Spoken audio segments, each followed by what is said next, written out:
You guys are already familiar with the fact that you are my muse, and all the questions you ask and the discussions you have in comments are what makes these videos. And so one that I've been seeing a lot of on Instagram and on Facebook and on YouTube in the geek crew world is cold frames and getting out in the garden sooner and soil temps and the difference between soil temp and ambient temp and nighttime and daytime temp and all that sort of jazz. So today's video, what we're going to do is we're going to look at obviously science-based information in regards to warming your soil up faster and why ambiently, if the temperatures aren't quite where we want them to be, why it doesn't matter so much if we have just short seedlings and plants still, and why cold frame infrastructure isn't necessary if things are still cold and we want to get in the garden early, and when it is necessary and that sort of thing. So let's get into today's video. And if you don't know who I am, hi, hello, my name is Ashley. I'm a Bachelor's of Science in Soil Science, and I like to take said science and apply it to all things plants. And I think today's video is probably very specially dedicated to us cold climate folk who have very cold soil outside right now and or soil completely covered in the snow, as I do.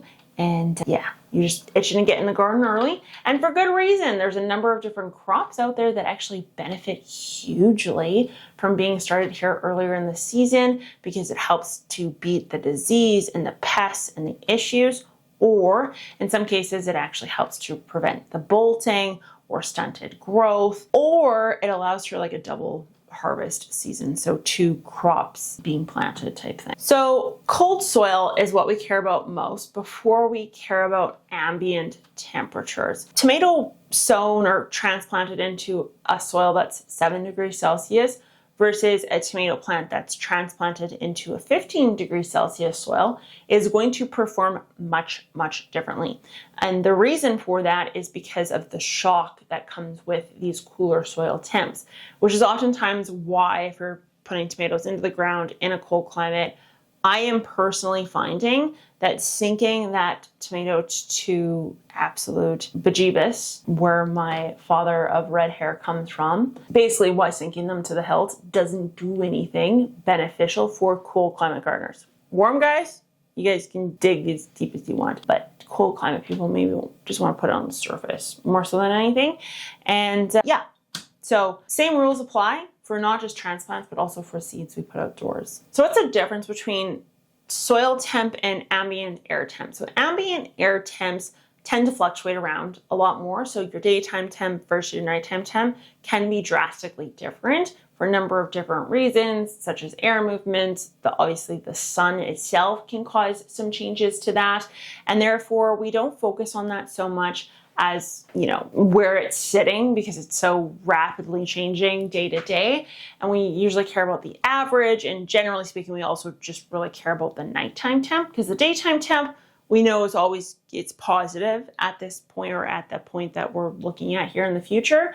And we just care about the nighttime temps and kind of where things are dipping to. So we care more so when we're talking about temperature ambiently about what happens when it's possible for it to be the coolest. So we're looking at like 2-3 a.m. time frames, usually, generally speaking. The soil, however, that temperature doesn't fluctuate. It doesn't bounce up and down often at all. And it's usually pretty darn stable. It also, typically speaking, is much cooler than the ambient air. And this is even more true if you've got a thick layer of mulch. Mulch is an insulator, and it is insulating that cold and keeping your soil nice and cool, even when you don't want it to. So if you've got high level mulch, you can be guaranteed that that soil is a heck of a lot cooler than your ambient temperatures. Now, when soil is cool, there is obviously a slowdown in all things. Slowdown in the macrofauna, so we're talking like things like worms or roly-polies. We also have a slowdown in microbe activity. We have a slowdown in root respiration. So our leaves respire and release CO2, uptake oxygen, yada, yada, yada. Roots do the same thing, and it actually is slower in a cool soil. And this slowdown also translates into a slowdown of root growth, which then translates into a slowdown of upper biomass accumulation. And it results in that really awkward stage where the garden seems to be doing absolutely nothing. Your tomato plants went from skyrocketing in growth to just nothingness. And that is a lot to do with soil temp, and sometimes it can do a little bit to do with transplant shock, but I find that that is very rarely the case if we've properly hardened off. And so long as we didn't decide to tussle the ever-living crapola out of the root. So what does this tell us? This tells us so long as we can manage our ambient temperatures, we only really care about that soil temp.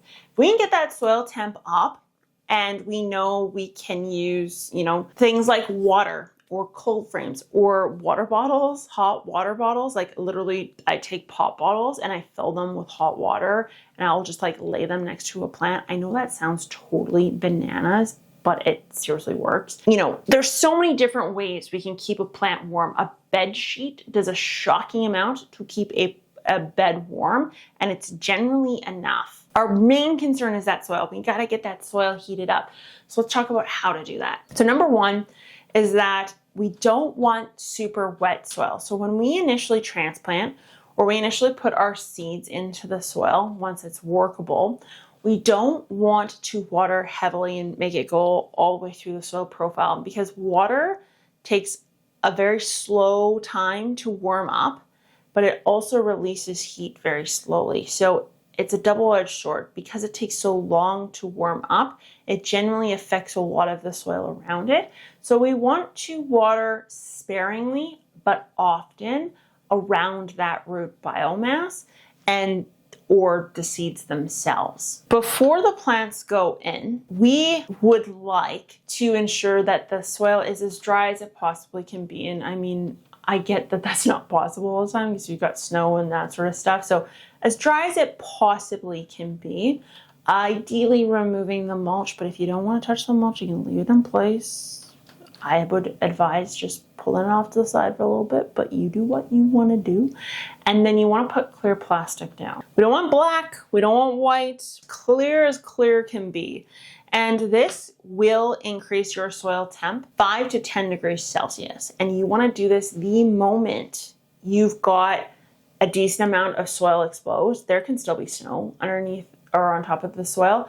That isn't the matter. You just want to be able to lay it flat, and you want to be able to put rocks on it, and voila, that's what we're aiming for. This will warm it up. You can leave it on there for 2 to 3 weeks. You leave it on longer, we're probably going into territory that we call solarization, which helps to destroy weeds and microbes, beneficial and not. They will recolonize the beneficials. That's not a huge concern, but they're kind of they're the same thing, logically speaking, but if we're just using it for soil warm up, we don't have to put it on as long, if you will. So clear plastic, nice and tight to that soil surface, is going to help to warm things up quickly. And by quickly, I mean like 5 to 10 degrees more than what it typically would be at. Next up is structurally what you're doing. So this one kind of is, if you're planning a garden, it's a great tip.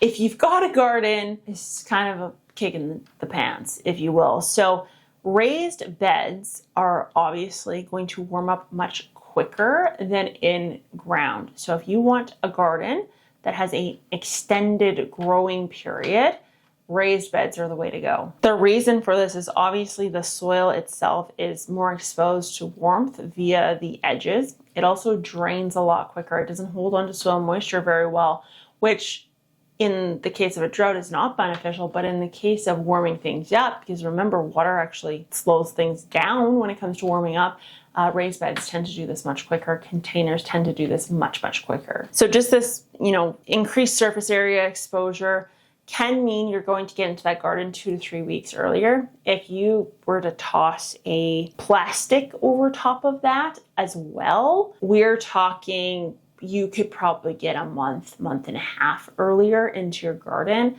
particularly if we're looking at infrastructure in the shape of cold frames and that to help protect some of those seedlings. So yeah, I mean, it's a big leg up when we're talking about containers and raised beds. If we're talking in ground, if we're talking like a large space, we don't have enough room to be able to put all this clear plastic down, remove that mulch.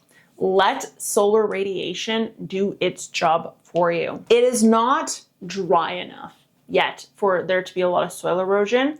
You are in between the period of the runoff, that is snow, so you're not going to lose your topsoil via that.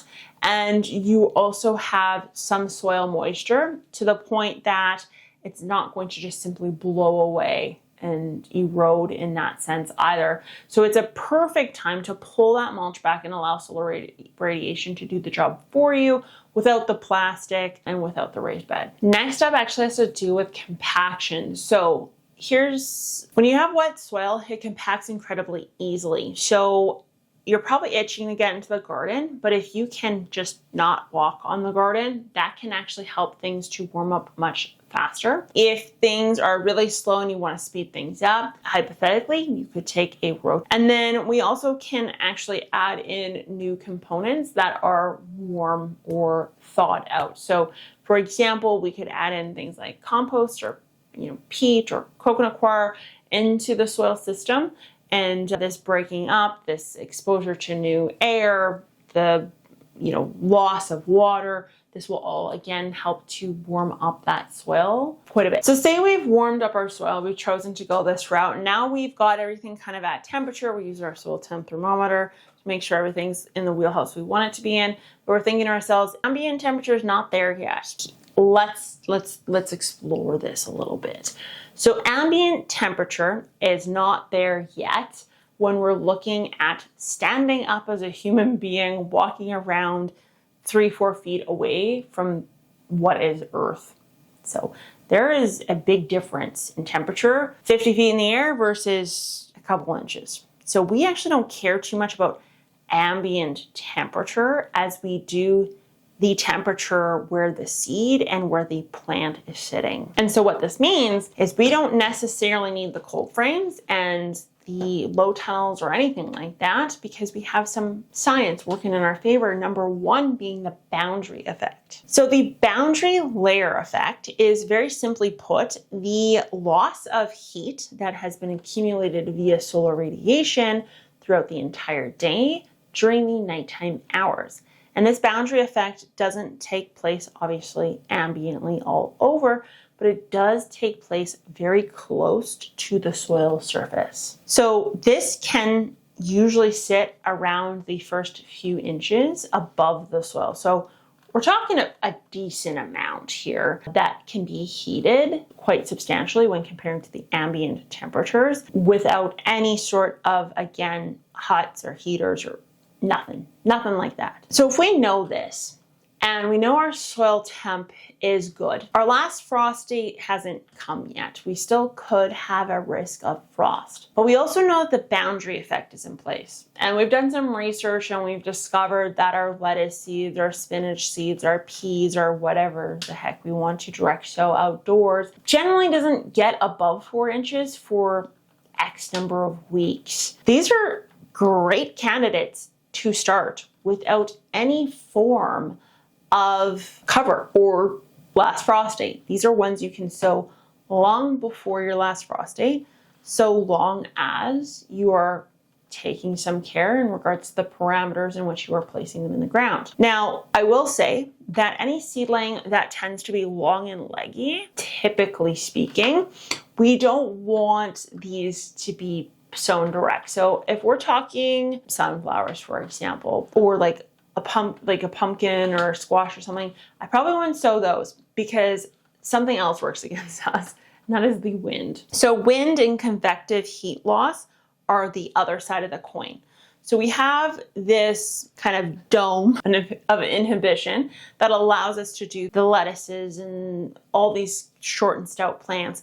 But if we're talking a seedling that shoots up really quick, we are technically running into a second scenario that is heat loss through convective airflow. And what we call this is just convective cooling. And it's caused by the fact that you've got these really tall kind of spindly plants that have air moving around them, and it just pulls all that heat, that boundary effect, all of it gets pulled away because they're kind of out of where the boundary effect lives and breathes.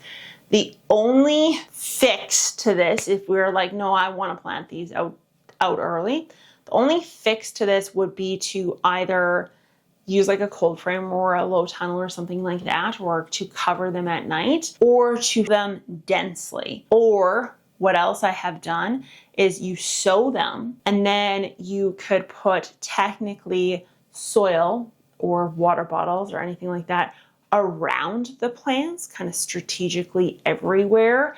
And this is enough to cause a secondary boundary effect that is a result of the surrounding material, whether that be water bottles or other plants or just containers with potting soil in them, whatever the case is. These other boundaries allow for that temperature increase around those plants. And again, you would only have to do this once those seedlings got above, a few inches, if you will. So depending on when you plant them, I mean, you may or may not run into this issue, but if you go really early, you may. The good news is that these cooler nights that these plants may be exposed to actually will cause a more compact plant. I think I've spoken about, well, I know I've spoken about temperature differential, the differential between nighttime temps and daytime temps, and the effect that it actually has on plants. And one of which is if you have a cooler night, you end up with a more compact plant solely for the purpose of what is temperature differentials. So again, there's a lot of little nuance here that allows us to get outside early without worry or concern for that matter. Now, if you want to go this route, what you're going to do, pull mulch back. We're not going to water.